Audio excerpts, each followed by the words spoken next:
Hello everyone, সবাইকে সোনামণি learning সেন্টারে স্বাগত। আজকের ভিডিওতে আমি নিয়ে এসেছি নবম শ্রেণীর ভূগোলের সপ্তম অধ্যায় ভারতের সম্পদ। এই ভারতের সম্পদ থেকে আমি তোমাদের আজকে সাজেশন দিব। এখানকার যে প্রশ্নগুলো রয়েছে প্রত্যেকটা প্রশ্ন খুবই ইম্পর্টেন্ট। আশা করি এর বাইরে কোনো প্রশ্ন পরীক্ষায় আসবে না। এখান থেকে প্রত্যেকটা প্রশ্নই তোমরা কমন পেয়ে যাবে। তাহলে চলো শুরু করা যাক আজকের পর্বটি। কথা না বাড়িয়ে তোমরা প্রত্যেককেই খাতা অ্যান্ড পেন পেপার নিয়ে বসবে এবং আমার সাথে সাথে নোট ডাউন করবে। চলো দেখো, একের দাগে বলেছে ঠিক শব্দটি বেছে নিয়ে লেখো। এক, নিচের কোন কেন্দ্রটি আকরিক লোহা উত্তোলনের জন্য বিখ্যাত? বোনাই, ঝরিয়া, জামশেদপুর নাকি কোলাঘাট? তো সঠিক উত্তরটি হবে বোনাই। বোনাই আকরিক লোহা উত্তোলনের জন্য বিখ্যাত। পরের প্রশ্ন দুইয়ের দাগ, নিম্নমানের কয়লা হলো? সঠিক উত্তরটি হবে লিগনাইট। লিগনাইট নিম্নমানের কয়লা। এখানে যে অপশনগুলো দিয়েছে সেই অপশনগুলো অনুযায়ী লিগনাইট নিম্নমানের কয়লা। পরের প্রশ্ন তিনের দাগ, মহানদী উপত্যকার কয়লা খনি হলো? সঠিক উত্তরটি হবে তালচের। তালচের মহানদী উপত্যকার কয়লা খনি।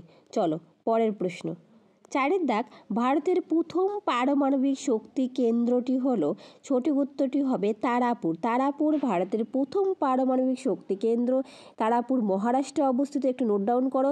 এবং 1969 সালে তারাপুর পারমাণবিক শক্তি কেন্দ্র স্থাপিত হয়। পরের প্রশ্ন পাঁচের দাগ, একটি অপ্রচলিত শক্তির উৎস। সঠিক উত্তরটি হবে সূর্যালোক। সূর্যালোক একটি অপ্রচলিত শক্তির উৎস। পরের প্রশ্ন ছয়ের দাগ, একটি জৈব খনিজের উদাহরণ। সঠিক উত্তরটি হবে কয়লা। কয়লা একটি জৈব খনিজের উদাহরণ। চলো পরের প্রশ্ন সাতের দাগ, ওএনজিসি প্রতিষ্ঠিত হয়? সঠিক উত্তরটি হবে 1956 সালে ওএনজিসি প্রতিষ্ঠিত হয়। ওএনজিসির পুরো নাম oil and natural gas corporation. আমি অপশনগুলো পড়ছি না, অপশনগুলো পড়লে ভিডিওটা লং হয়ে যাবে। পরের প্রশ্ন আটের দাগ, অসমের একটি গুরুত্বপূর্ণ পেট্রোলিয়াম উত্তোলন কেন্দ্র। সঠিক উত্তরটি হবে নাহারকাটিয়া। নাহারকাটিয়া অসমে অবস্থিত, সেটি পেট্রোলিয়াম উত্তোলন কেন্দ্র। পরের প্রশ্ন নয়ের দাগ, ভারতের বৃহত্তম কয়লা খনি হলো ঝরিয়া। ঝরিয়া ভারতের বৃহত্তম কয়লা খনি অঞ্চল। চলো পরের প্রশ্ন দশের দাগ, দক্ষিণ ভারতের একটি গুরুত্বপূর্ণ তাপবিদ্যুৎ কেন্দ্র। উত্তর হবে নেভেলি। নেভেলি দক্ষিণ ভারতের একটি গুরুত্বপূর্ণ তাপবিদ্যুৎ কেন্দ্র। পরের প্রশ্ন 11 দাগ, রাজস্থানের একটি পারমাণবিক শক্তি কেন্দ্র হলো? সঠিক উত্তরটি হবে কোটা। কোটা রাজস্থানের একটি পারমাণবিক শক্তি কেন্দ্র। পরের প্রশ্ন 12 দাগ, ভারতের বৃহত্তম তৈল শোধনাগারটি হলো জামনগর। এই জামনগর গুজরাটে অবস্থিত। জামনগর একটি বেসরকারি বৃহত্তম তৈল শোধনাগার। যদি পরীক্ষায় আসে ভারতের বৃহত্তম বেসরকারি তৈল শোধনাগার কোনটি, তাহলে হবে জামনগর। পরের প্রশ্ন 13 দাগ, সবচেয়ে উৎকৃষ্ট লৌহ আকরিক হলো ম্যাগনেটাইট। ম্যাগনেটাইট সবচেয়ে উৎকৃষ্ট লৌহ আকরিক। পরের প্রশ্ন 14 দাগ, একটি পুনর্ভব সম্পদ হলো? সঠিক উত্তরটি হবে বায়ু, তারপর হচ্ছে সৌরশক্তি, জোয়ার ভাটার শক্তি, ভূতাপ শক্তি, এগুলো পুনর্ভব সম্পদ। পরের প্রশ্নে একটি অপুনর্ভব সম্পদ হলো? সঠিক উত্তরটি হবে সোনা। সোনা একটি অপুনর্ভব সম্পদ। পরের প্রশ্ন 16 দাগ, ভারতের সবচেয়ে উন্নত মানের কয়লা পাওয়া যায় মহানদী উপত্যকায় নাকি গোদাবরী উপত্যকায় নাকি দামোদর উপত্যকায়? তো সঠিক উত্তরটি হবে দামোদর উপত্যকায়। পরের প্রশ্ন 17 দাগ, ভারতের সর্বাপেক্ষা মোনাজাত সমৃদ্ধ অঞ্চল হলো মালাবার উপকূল। মালাবার উপকূলে সব থেকে বেশি মোনাজাই পাওয়া যায়। পরের প্রশ্ন 18 দাগ, নিচের কোন রাজ্যে ভারতের বৃহত্তম বায়ুশক্তি উৎপাদন কেন্দ্রটি গড়ে উঠেছে? উত্তর হবে তামিলনাড়ু। তামিলনাড়ুর মুপান্ডাল ভারতের বৃহত্তম বায়ুবিদ্যুৎ শক্তি কেন্দ্র। পরের প্রশ্ন 19 দাগ, শিবসমুদ্রম জলবিদ্যুৎ কেন্দ্রটি গড়ে উঠেছে গোদাবরী নদীতে নাকি নর্মদা নদীতে নাকি কাবেরী নদীতে? তো সঠিক উত্তরটি হবে কাবেরী নদীতে শিবসমুদ্রম জলবিদ্যুৎ কেন্দ্রটি গড়ে উঠেছে। এই শিবসমুদ্রম জলবিদ্যুৎ কেন্দ্রটি কোথায় অবস্থিত? কর্ণাটকে। পরের প্রশ্ন 20 দাগ, ভারতের যে ভূতাত্ত্বিক যুগের কয়লা বেশি পাওয়া যায়? সঠিক উত্তরটি হবে গন্ডোয়ানা যুগে। গন্ডোয়ানা যুগে সব থেকে বেশি পরিমাণে কয়লা পাওয়া যায়। চলো পরের প্রশ্ন। এরপর দেখো, শূন্যস্থান পূরণ করো। 1 নাম্বার দেওয়া আছে, কয়লাকে ড্যাশ বলে? উত্তর হবে কালো হীরা বলে। কয়লাকে কালো হীরা বলে। 2 দাগে দেওয়া আছে, দক্ষিণ ভারতের প্রধান লিগনাইট খনির নাম নেভেলি। এই নেভেলি, এই যে প্রশ্নটা রয়েছে দক্ষিণ ভারতের বৃহত্তম লিগনাইট খনি, এটা ম্যাপ পয়েন্টিংও আসে, এটা একটু করে রাখবে। পরের প্রশ্ন 3 দাগ, পেট্রোলিয়ামকে তরল সোনা বলা হয়। পরের প্রশ্ন 4 দাগ, পশ্চিমবঙ্গের ব্যান্ডেল একটি তাপবিদ্যুৎ উৎপাদন কেন্দ্র। শূন্যস্থানগুলো একটু দেখে নেবে। পরের প্রশ্ন 5-এর দাগ পৃথিবীতে সকল শক্তির উৎস সূর্য।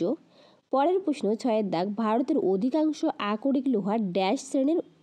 উত্তর হবে হেমাটাইট শ্রেণীর। ভারতের অধিকাংশ আকরিক লোহা হেমাটাইট শ্রেণীর। চলো পরের প্রশ্ন, প্রত্যেকটাই তোমরা নোট ডাউন করবে। 8-এর দাগে লিগনাইট কয়লার অপর নাম বাদামি কয়লা। পরের প্রশ্ন 9-এর দাগ স্যাকারিন কয়লার একটি উপজাত দ্রব্য।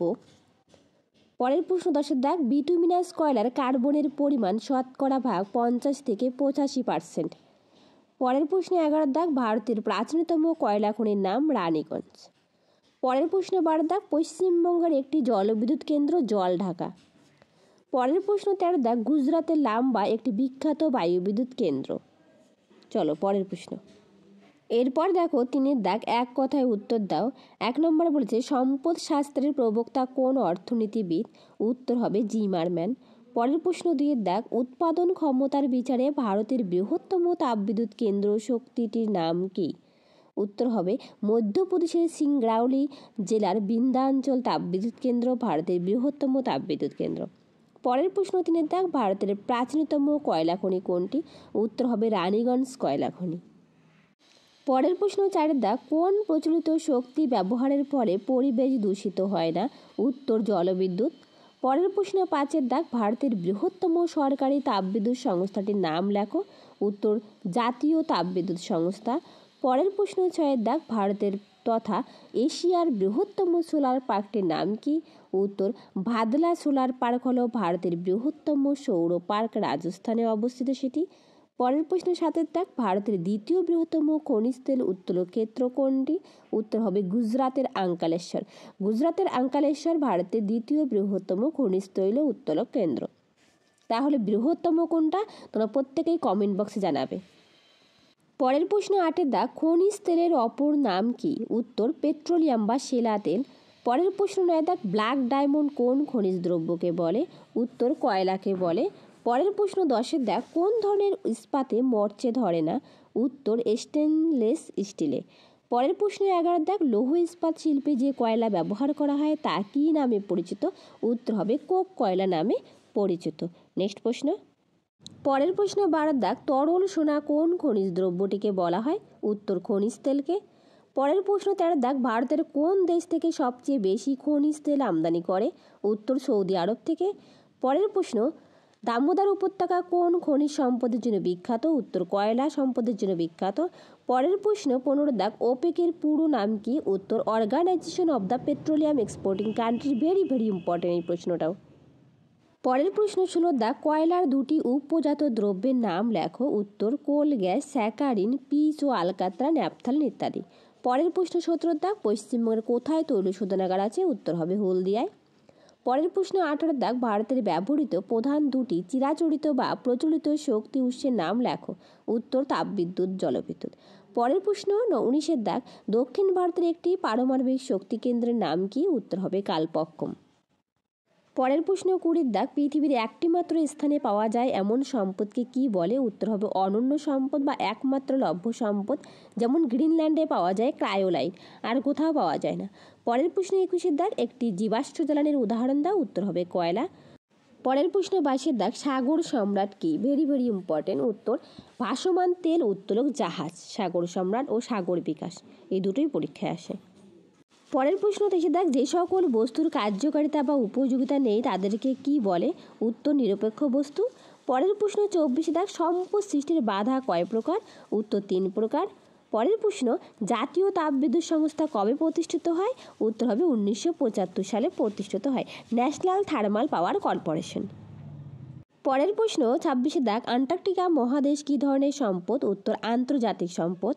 পরের প্রশ্ন যে সকল সম্পদ স্পর্শ করা যায় না তাদের কি বলে। উত্তর অবস্তুগত সম্পদ বলে। পরের প্রশ্ন 28-এর দাগ কোন ধরনের শক্তি উৎপাদনে পরিবেশ দূষণের ভয় থাকে না। উত্তর অপ্রচলিত শক্তি। অপ্রচলিত শক্তি কোনগুলো। বায়ু শক্তি, জোয়ারভাটা শক্তি, ভূতাপ শক্তি, সৌরশক্তি এগুলো। এরপর দেখো সংক্ষিপ্ত প্রশ্নের উত্তর দাও। একে বলেছে অচিরাচরিত বা অপ্রচলিত শক্তি কি। খুব ইম্পর্টেন্ট। উত্তর যে সকল শক্তির ব্যবহারে সাম্প্রতিককালে শুরু হয়েছে এবং এখনও সেভাবে বহুল পরিমাণে ব্যবহৃত হয় না সেগুলিকে অপ্রচলিত বা অচিরাচরিত শক্তি বলা হয়। এই শক্তির উৎসগুলি আগে থেকে মানুষের জানা থাকলেও সেভাবে ব্যবহৃত হতো না। তবে ভবিষ্যতে এদের ব্যবহার বৃদ্ধির পূর্ণ সম্ভাবনা আছে, যেমন সৌরশক্তি, বায়ুশক্তি। এই প্রশ্নটা খুবই ইম্পর্টেন্ট। তার সাথে বলে রাখি, তোমরা যারা নতুন, প্লিজ চ্যানেলটা সাবস্ক্রাইব করে পাশে থাকবে এবং যদি ভিডিওটা ভালো লেগে থাকে একটা লাইক, শেয়ার অ্যান্ড কমেন্ট করবে। পরের প্রশ্ন 2 দাগ, খনিজ তেলকে তরল সোনা বলা হয় কেন? উত্তর, বর্তমান যুগে খনিজ তেলের ব্যবহার বহুমুখী।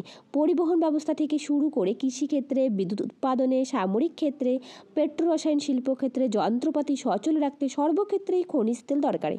অর্থাৎ বর্তমান সমাজ, অর্থনীতি বা দৈনন্দিন জীবনের প্রতি ক্ষেত্রেই প্রত্যক্ষ বা পরোক্ষভাবে খনিজ তেল ব্যবহৃত হয়। খনিজ তেলের এই বহুবিধ ব্যবহারের জন্য মূল্যবান ধাতু সোনার সাথে তুলনা করে একে তরল সোনা বলা হয়ে থাকে। পরের প্রশ্ন 3 দাগ, প্রচলিত শক্তির উৎস বলতে কী বোঝো? উত্তর, শক্তির যেসব উৎসগুলি সুদূর অতীত থেকে ব্যবহৃত হয়ে আসছে এবং বর্তমানে শক্তি উৎপাদনে আরও বেশি পরিমাণে ব্যবহৃত হচ্ছে, সেগুলিকে প্রচলিত বা চিরাচরিত শক্তির উৎস বলে, যেমন কয়লা, খনিজ তেল ইত্যাদি। নেক্সট প্রশ্ন। এরপর দেখো 4 দাগ, জীবাশ্ম জ্বালানি কি? Very important. উত্তর, সমুদ্র, হ্রদ বা কোনো জলাভূমির তলদেশে যখন স্তরে স্তরে পলি সঞ্চিত হয়, তখন তার মধ্যে উদ্ভিদ ও প্রাণীর দেহও চাপা পড়ে যায়। ধীরে ধীরে উপরের শিলারাশির চাপে ও নিচের ভূগর্ভের তাপে সেগুলি জীবাশ্মে পরিণত হয়। এইভাবে দীর্ঘকাল ধরে মাটির নিচে চাপা পড়ে থাকা উদ্ভিদের জীবাশ্ম থেকে সৃষ্টি হয় কয়লা এবং সামুদ্রিক প্রাণী থেকে সৃষ্টি হয় খনিজ তেল ও প্রাকৃতিক গ্যাস, যা জ্বালানির প্রধান উৎস। তাই কয়লা, খনিজ তেল প্রভৃতিকে জীবাশ্ম জ্বালানি বলা হয়ে থাকে। এরপর দেখো পরের প্রশ্ন 5 দাগ, সম্পদের কার্যকারিতার তথ্যটি লেখো। উত্তর, বস্তু বা অবস্তুর কাজ করার ক্ষমতাকেই সম্পদের কার্যকারিতা বলে। এই তত্ত্বের মূল বিষয় হলো: 1. কার্যকারী ক্ষমতা। কোনো বস্তুর কার্যকারী ক্ষমতা পদ্ধতি কয়লার মধ্যে যেসব মাটি, অজেয় পদার্থ, শিলাখণ্ড বস্তুকে সম্পদে পরিণত করে। 2. সম্পদের প্রকৃতির গতিশীলতা। কার্যকারিতার দিক থেকে সম্পদকে গতিশীল হতে হবে। 3. সম্পদের ব্যবহারিক বহুমুখিতা। কোনো সম্পদের ব্যবহারে কেবল এক ধরনের হবে না, সম্পদকে বহুমুখী হতে হবে। যেমন খনিজ তেল থেকে কেবল পেট্রোল, ডিজেল পাওয়া যায় না, এর থেকে বিভিন্ন রকমের দ্রব্য সামগ্রী উৎপাদন করা সম্ভব। পরের প্রশ্ন 6 দাগ, ওএনজিসি সম্পর্কে কি জানো? Very important. পুরো নাম লিখবে। ওএনজিসির পুরো নাম well and natural gas corporation. এটি 1956 সালে গঠিত হয়। এটি সম্পূর্ণ একটি রাষ্ট্রায়ত্ত সংস্থা। এর সদর দপ্তর উত্তরাঞ্চলের দেরাদুনে অবস্থিত। গুরুত্ব লিখবে, এই সংস্থা ভারতের বিভিন্ন স্থানে খনিজ তেল সন্ধান করে। 2. ভারতের বেশিরভাগ খনিজ তেল এই সংস্থার মাধ্যমে উত্তোলিত হয়। 3. ভারতের বাইরের বিভিন্ন দেশে খনিজ তেল অনুসন্ধান ও উত্তোলনের কাজ করে থাকে এই সংস্থা। পরের প্রশ্ন 7 দাগ, সাগর সম্রাট সাগর বিকাশ কি? উত্তর, মুম্বাই দরিয়া অঞ্চলের খনিজ তেল উত্তোলনকারী 2টি ভাসমান প্ল্যাটফর্ম জাহাজের নাম সাগর সম্রাট ও সাগর বিকাশ। এই 2টি জাহাজের দ্বারা ভারতে সবথেকে বেশি খনিজ তেল উত্তোলন করা হয়ে থাকে। ভেরি ইম্পর্টেন্ট এই প্রশ্নটাও। পরের প্রশ্ন 9 দাগ, খনিজ তেলের উপজাত দ্রব্যগুলি কি কি? উত্তর, অ্যাসফল্ট বা pitch, naphtha, carbon black, vaseline এই সকল উপজাত দ্রব্য বিভিন্ন শিল্পে কাঁচামাল হিসেবে ব্যবহৃত হয়। পরের প্রশ্ন 10 দাগ, পশ্চিমবঙ্গের 2টি তাপবিদ্যুৎ কেন্দ্রের নাম লেখো। উত্তর, পশ্চিমবঙ্গের 2টি তাপবিদ্যুৎ কেন্দ্র হলো কোলাঘাট, ব্যান্ডেল। কোলাঘাট পশ্চিমবঙ্গের সর্বাধিক গুরুত্বপূর্ণ তাপবিদ্যুৎ কেন্দ্র। পরের প্রশ্ন 11 দাগ, কয়লাকে কালো হিরে বলা হয় কেন? উত্তর, কয়লাকে কেন কালো হিরে বলা হয় তার কারণগুলি নিম্নরূপ। 1. উপাদান। কয়লা ও হিরে উভয়ই কার্বন দিয়ে গঠিত। 2. মূল্য। হিরে যেমন একটি বহুমূল্য রত্ন, তেমনি কয়লাও ব্যবহারিক গুরুত্বের জন্য আধুনিক বিশ্বে অত্যন্ত মূল্যবান খনিজ রূপে পরিগণিত হয়। 3. রং। কয়লার রং কালো এবং হীরের রং সাদা। এই প্রশ্নটাও খুব ইম্পর্টেন্ট। এরপর দেখো, এখান থেকে কয়লার শ্রেণীবিভাগ এবং তার কার্বনের পরিমাণ, রং এবং অর্থনৈতিক গুরুত্ব, ব্যবহার ভেরি ইম্পর্টেন্ট। কয়লাকে কয় ভাগে ভাগ করা হয়? কয়লাকে 4 ভাগে ভাগ করা হয়: অ্যান্থ্রাসাইট কয়লা, বিটুমিনাস কয়লা, লিগনাইট কয়লা এবং পিট কয়লা। কার্বনের পরিমাণটা পড়বে, অ্যান্থ্রাসাইট 85 থেকে 95, উজ্জ্বল কালো রঙের হয়। সর্বোৎকৃষ্ট মানের কয়লা, পোড়ালে ধোয়া ছাই কম হয় এবং নীল রঙের শিখা হয়ে উজ্জ্বল হয়ে থাকে। তারপর 2. বিটুমিনাস 50 থেকে 86%, ধূসর কালো। ভারতে সবথেকে বেশি পাওয়া যায় বিটুমিনাস কয়লা, শিল্পাঞ্চলে জ্বালানি ও রাসায়নিক শিল্পে ব্যবহৃত হয়। তারপর লিগনাইট কয়লা 35 থেকে 50, বাদামি রঙের হয়ে থাকে, একে বাদামি কয়লাও বলা হয়ে থাকে। মাঝারি মানের কয়লা রাসায়নিক শিল্পে ব্যবহৃত হয়। তারপর নিম্নমানের কয়লা পিট কয়লা, হালকা বাদামি, নিম্নমানের হওয়ায় এর ব্যবহার খুব কম হয়ে থাকে। এখান থেকে 5 নম্বরের জন্য পড়বে এই প্রশ্নটা, উত্তর ভারত অপেক্ষা দক্ষিণ ভারতে জলবিদ্যুৎ শক্তির উন্নতি লাভের কারণগুলি লেখো। Very very important. দক্ষিণ ভারতে জলবিদ্যুৎ শক্তির উন্নতি লাভের কারণ: 1. পর্যাপ্ত জলপ্রবাহ।